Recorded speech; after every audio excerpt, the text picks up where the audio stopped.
এটি প্রাদুর্ভাব দেখা দিয়েছে ভারতে, তো খুবই খারাপ অবস্থা। আমাদের এখানেও কিছু ধরা পড়েছে। এটির নাম বলা হচ্ছে কোভিড অমিক্রন এক্স বিবি, তাই না? আগের ভ্যারিয়েন্টগুলোর তুলনায় ভিন্ন ও বিপজ্জনক। আমার বলার উদ্দেশ্যটা কারণ এটা জনগণকে সতর্ক করা দলের পক্ষ থেকে। বিপজ্জনক, এটি সহজে শনাক্ত হয় না, তাই সবার মাস্ক পরা অত্যন্ত জরুরি। আপনাদের মাধ্যমে আমি দেশবাসীকে জানাতে চাই যে এই মুহূর্তে প্রত্যেকে আগাম সতর্কতা অবলম্বন করা উচিত। প্রত্যেকেই ভালো করে হাত ধোয়া এবং যেন মাস্ক পরিধান করে। আমাদেরকেও করতে হবে, আমরাও আশা করি পড়া শুরু করব আজ থেকে।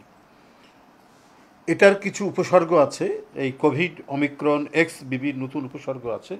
সেটা আপনার আগে যেমন কাশি সর্দি করোনাগুলোর এটা যেমন একটা স্বাভাবিক তাদের বৈশিষ্ট্য ছিল, এটার আবার ওই রকম না। এটাতে কাশি নেই, জ্বর নেই, বেশিরভাগ উপসর্গ হলো অস্থি সন্ধিতে ব্যথা, গিড়ায় গিড়ায় ব্যথা, মাথা ব্যথা, গলা ব্যথা, পিঠে ব্যথা, নিউমোনিয়া এবং ক্ষুধা উল্লেখযোগ্যভাবে কমে যাওয়া। এই ভ্যারিয়েন্টটি ডেল্টার চেয়েও 5 গুণ বেশি বিষাক্ত এবং মৃত্যু হারও বেশি।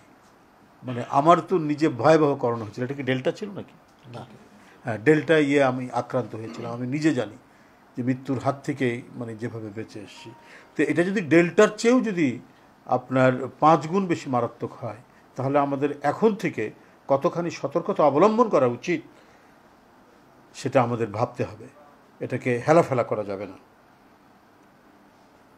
এবং এর মৃত্যু হার বেশি। উপসর্গগুলি খুব অল্প সময় মারাত্মক আকার ধারণ করে এবং কখনো কখনো কোনো স্পষ্ট উপসর্গ না দেখিয়ে অবস্থা খারাপ হতে শুরু করে।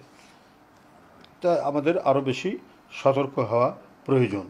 এই বিষয়টা আবারও পুনরুল্লেখ করলাম যে এই ব্যাপারে আমাদের সতর্ক থাকা দরকার, এবং যে সমস্ত দেশে এটি ব্যাপকভাবে ছড়িয়েছে, প্রাদুর্ভাব হয়েছে, সেই সমস্ত দেশগুলো ভ্রমণ না করা বা কোনো ব্যবসা বাণিজ্য বা অন্য কোনো কাজে সেখানে না যাওয়া। এছাড়াও আরেকটি রোগ মারাত্মকভাবে ছড়িয়েছে, যেটা সাংবাদিক, প্রতি বছরই এটা হয়, কিন্তু এখন থেকে এটা হয় আপনার বর্ষা যখন শুরু হয়, সমগ্র বর্ষাটাই থাকে।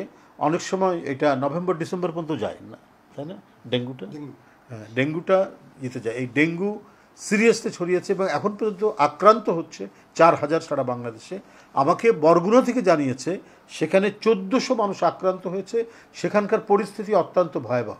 এই পর্যন্ত আমার কাছে তথ্য, বরগুনার আরও কত জেলায় কিভাবে আছে আমরা সব জায়গা থেকে তথ্য পাইনি, শুধু এই তথ্যটি পেয়েছি। তো সুতরাং এই ক্ষেত্রে আমি সারা দেশের, আগে তো ঢাকার মধ্যেই এটা বেশি হতো, এর প্রকোপ বেশি ছিল ঢাকাতে, কিন্তু একবারে প্রত্যন্ত একটি জেলা বরগুনাতে যদি এটা 1400 আক্রান্ত হয়, তাহলে কিভাবে ঢাকার বাইরে বিভিন্ন জেলাগুলোতে ছড়াচ্ছে। এই কারণে সেখানকার হাসপাতাল এবং সেখানকার বিভিন্ন ক্লিনিক এবং যে স্বাস্থ্যসেবা দ্রুত এটা আরও বৃদ্ধি করা উচিত। এবং এই ক্ষেত্রে স্বাস্থ্য মন্ত্রণালয় কী করছে জানি না, স্বাস্থ্য মন্ত্রণালয়ের এই ক্ষেত্রে আরও বেশি জোরালো পদক্ষেপ গ্রহণ করা উচিত। এই যে আমি করোনার কথা বললাম, এর আগে আমরা অনেক ভুক্তভোগী, অক্সিজেনের অভাব ছিল, করোনা সরঞ্জামের অভাব ছিল, করোনাকে মোকাবেলা করার জন্য প্রয়োজনীয় ওষুধপত্র, ইঞ্জেকশন সেগুলো ছিল না। একটা ইঞ্জেকশন খুঁজতে এবং সেটা পেতে কি যে কষ্টকর বিষয় ছিল, ওটা বলা যায় না। তো এর মধ্যে তো বেশ সময় গেছে। এখন তো সরকারের একটা ভালো প্রস্তুতি থাকা দরকার, যে যাতে একেবারে মুমূর্ষু করোনা আক্রান্ত রোগীর জন্য তাদের যে প্রয়োজনীয় এবং গুরুত্বপূর্ণ যে ইঞ্জেকশন এবং ওষুধপত্র, এটা যেন কোনো ঘাটতি না হয়, সেটা তো সরকার আশ্বস্ত করতে হবে দেশবাসীকে, জানাতে হবে দেশবাসীকে। হ্যাঁ, বাংলাদেশের প্রতিটি সরকারি হাসপাতাল এবং অন্য ক্লিনিকে যথেষ্ট অক্সিজেন সরবরাহ আছে। এই অক্সিজেনের অভাবের কারণে অনেকেই মারা গেছে। ঠিক তেমনি ডেঙ্গুর জন্য যে প্রতিরোধ ব্যবস্থা, সেই প্রতিরোধ ব্যবস্থা যদি গড়ে তোলা না হয়, আওয়ামী লীগের আমলের পুনরাবৃত্তি হয়, তাহলে কিন্তু মানুষ এই বিষয়টা ছেড়ে দেবে না যে আপনার সিটি কর্পোরেশনে ওষুধের যে ডেঙ্গুর ওষুধের জন্য গোডাউন আছে, সব কিছু আছে, সেখানে ডেঙ্গুর ওষুধ নেই, অন্যান্য আসবাবপত্র অন্যান্য জিনিসপত্র সেখানে ফেলে রাখা হয়েছে।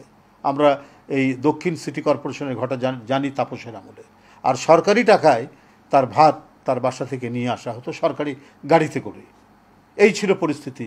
এই পরিস্থিতির যাতে পুনরাবৃত্তি না হয়, ফ্যাসিবাদের যে অবহেলা, ফ্যাসিবাদের আমলে জনগণকে যেভাবে মৃত্যুর মুখে ঠেলে দেওয়া হয়েছে, একটা গণতন্ত্রহীনতার মাধ্যমে যারা প্রতিবাদ করেছে তাদেরকে যেমন সরকারি নিপীড়ন নির্যাতনে অদৃশ্য করা হয়েছে, মেরে ফেলা হয়েছে, ঠিক তেমনি যে প্রাকৃতিক বিপর্যয় এবং মহামারীতেও মানুষ ওষুধের অভাবে, চিকিৎসার অভাবে মৃত্যুমুখে পরিণত হয়েছে।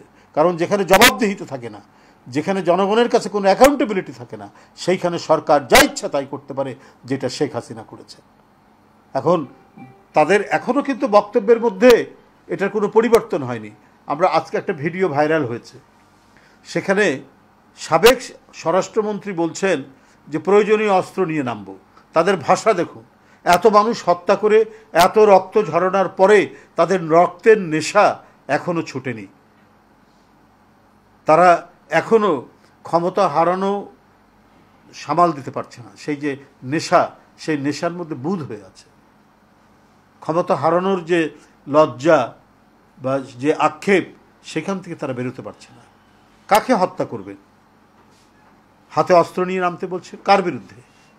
ফ্যাসিবাদী দুঃশাসন দিয়ে মানুষকে তার ভোটাধিকার, গণতন্ত্র থেকে বঞ্চিত করে 15-16 বছর যে দানবীয় দুঃশাসন চালিয়েছেন এবং এই দেশকে একমাত্রিক, একরগা এবং একটি নির্দিষ্ট বৈশিষ্ট্য দেওয়ার জন্য দেশের স্বাধীনতাকে পর্যন্ত বন্ধক রেখেছিলেন পার্শ্ববর্তী দেশে।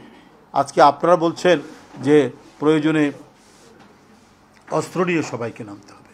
আমরা প্রতিদিন যে ঘটনাগুলো দেখছি, আমরা ফ্যাসিবাদের যে দুঃসহ রূপ যেটা দেখছি এখন, যেগুলো আস্তে আস্তে ফুটে উঠছে। আমরা তো আয়নাঘরের কথা তখনই শুনেছিলাম যে আয়নাঘরে বছরের পর বছর বিরোধী চিন্তার মানুষকে অথবা যাদেরকে বিরোধী মনে করা হয়েছে তাদেরকে সেখানে আটকে রাখা হয়েছিল। এর মধ্যে অনেককে একবার চিরদিনের জন্য কোথায় যে ফেলে রাখা হয়েছে জানা যায়নি, কয়েকজনকে তো খুঁজে পাওয়া গেছে। গুম কমিশন তদন্ত করতে করতে যেটি পাওয়া গেছে, আরও প্রতিদিনই সমস্ত বিপজ্জনক এবং হাড় হিম করা, রক্তহীন করা সব ইয়েগুলো পাওয়া যাচ্ছে। সেখানে কিছু এই সমস্ত গোপন বন্দিশালা যেটা ফ্যাসিবাদের সরকার করেছিল, সেই বন্দিশালা আইন শৃঙ্খলা বাহিনীর তত্ত্বাবধানেই এই ব্যাপারে সরকারই বলতে পারবে, খোলাসা করতে পারবে মামলা আছে কি নাই, কি উদ্যোগ নেবে, যে প্রক্রিয়া। আমার মনে হয় স্বরাষ্ট্র উপদেষ্টা মহোদয় বলেছেন, ওনারাই পরিষ্কার করে এটাকে অবহিত করবেন জনগণের সামনে, যে বিষয়টা যাতে জনগণের কাছে পরিষ্কার হয়। অন্তর্বর্তীকালীন সরকারের একটা দায়িত্ব, তারা আন্দোলনরত জনগণ রাজনৈতিক দলগুলোর সমর্থনে যেহেতু সমর্থন পেয়েছেন, সেহেতু আমরা মনে করি যে জনগণের সমর্থন পেয়েছে।